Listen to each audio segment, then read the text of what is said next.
This is Michiana's breaking news and weather station. MNC. On News Talk 95.3, 101.9 FM, and 1340 AM, your MNC Nation station. Good morning. It is Thursday, November the 7th, 2024. The news continues now with our top local stories on Michiana's Morning News. Governor-elect Mike Braun's now talking transition. Transition team is going to be there to get us from one administration to the next. But what you ought to be paying attention to is what we do after we transition. And with his new role, the man hopes to address economic development, education, healthcare costs, and more. Purdue Fort Wayne political science professor Mike Wolf explains how Braun was able to win over Hoosier voters quite easily. Huge name recognition. He's won statewide before. He ran and won a really competitive primary. I mean, a ton of money was spent in that, and really good candidates up and down the line that he defeated. Braun defeated his Democratic opponent Jennifer McCormick and Libertarian Donald Rainwater. St. Joseph County is getting a new probate court judge with the election of Republican Loris Zappia. Zappia won 55% of the vote with all 41 precincts reporting, defeating incumbent Democrat Jason Chikowitz. St. Joseph County is Indiana's only county with a probate court overseeing juvenile cases and the juvenile justice system. The county GOP frequently scrutinized Chikowitz's Bridge Link program throughout the race. Zappia will serve a 6-year term as probate judge. Morgan Hopkins, MNC News. A Niles man now sentenced to jail and probation after he resisted police and caused damage outside a bar in Niles Township. 45-year-old Darren Daniel pleaded guilty to resisting and obstructing police and damaging property. Leader Publications reports he was sentenced to 20 days in jail, 2 years of probation. An incident happened back in August at Joey Armadillo's, where Daniel caused the disturbance while trying to get back into the bar, then damaged a car and resisted police. New this morning on MNC, Indiana's average teacher salaries now surpass $60,000, sparking calls for a $60,000 minimum. Republican lawmakers praised the increase, while Democrats continued pushing for a minimum starting salary of $60,000 for all teachers. That's Joe Ullery reporting. Turning to the health news file, the recent end of daylight saving time, now a clear sign that many winter months lie ahead. And that can trigger mental health anxieties in some people. Psychiatric mental health nurse practitioner Susan Kersey says seasonal depression is a real thing. Major depressive disorder with a seasonal pattern is when someone experiences symptoms of depression that begin at a certain time of year. That is usually in the fall or winter. And then those symptoms remit or disappear, usually in the spring. She suggests making sure that you're engaging with your friends and family and keeping yourself busy with social events, even when you don't want to, and make plans for activities that truly make you happy. Derek Decker, MNC News. And if you're planning a road trip up the Michigan coast, there's some good news for you. MDOT has opened I-196 in Van Buren County and ended their work there for the winter. The project will most likely resume a mid-March to late October schedule in 2025 as crews replace the culvert under the northbound lanes at Rogers Creek, according to WSJM. That will complete the 3-year, $9.2 million project. Victor Garcia, MNC News. Dry weather, part of Indiana's forecast for the next few days, but that is likely to change for this weekend. We're going to be pretty chilly in the morning, so maybe dress in layers, start with a coat or a jacket, maybe a sweatshirt.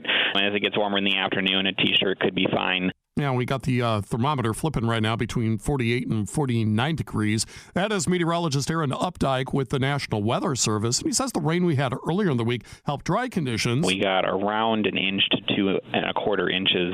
So that is going to mitigate some of the drought from worsening. But not all of it, he says. And by the way, Indiana should be ready to see some rain at some point on Saturday and Sunday. At this point, it looks to be late on Saturday, perhaps Saturday evening into Sunday, as far as the raindrops. So as far as daylight hours during Saturday, they should be fine and dry. Michiana's election headquarters, presented by the R&B Car Company. Vice President Kamala Harris officially conceding. Sometimes the fight takes a while, Vice President Harris told supporters after conceding defeat to President-elect Donald Trump. This is not a time to throw up our hands. This is a time to roll up our sleeves. Harris spoke from Howard University, her alma mater, where she had hoped to deliver a victory speech Tuesday night. Instead, she says it's time for a peaceful transfer of power. In our nation, we owe loyalty not to a president or a party, but to the Constitution of the United States. Harris called President-elect Trump to congratulate him. President Biden did as well.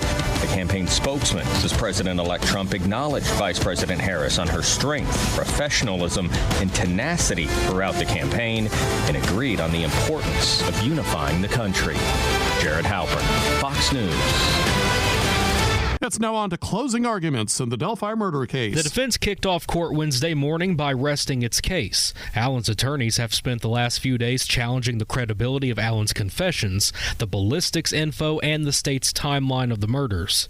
The state had 3 more witnesses testify, including Dr. John Martin, who spoke to Allen's psychosis and his eventual recovery.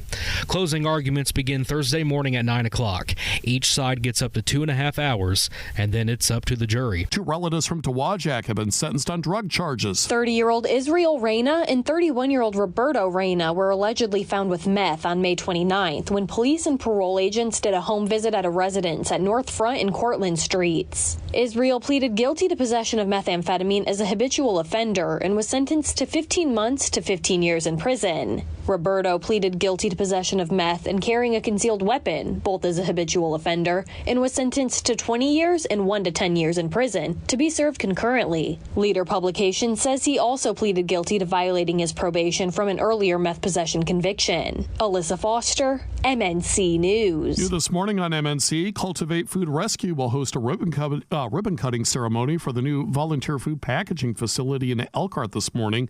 The newly renovated space at 5220 Middlebury Street will accommodate up to 200 volunteers weekly and help expand the organization's backpack meal distribution from 680 to 2,000 children in Elkhart County.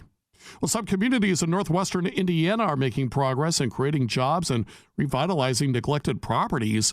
Gary Dick with Inside Indiana Business says that the double tracking of the South Shore rail line's a prime example of how leaders are working together to benefit the community. And you look at the proof on the ground. The double tracking of the South Shore rail line is now complete. $650 million project has been talked about for a long time. Cuts the commute from northwest Indiana to downtown Chicago by about a half an hour. It says there's also another extension of the South Shore that will be completed next spring. The region's important to the state economy because of its industrial base, transportation networks, tourism potential, and more. Partly sunny skies today. Great looking day overall. We'll actually see less cloud cover as we head into the afternoon, so mostly sunny at that point. High temperatures today around 58. As we head into tonight, clear skies, we drop down to 40. And then for tomorrow, mostly sunny skies. High temperatures again in the upper 50s. Our next chance of rain is Saturday night. I'm Chief Meteorologist Carrie Peugeot. Breaking news can happen at any time, day or night, or overnight when Donald Trump is named the president-elect. You can get first word by signing up for breaking news text alerts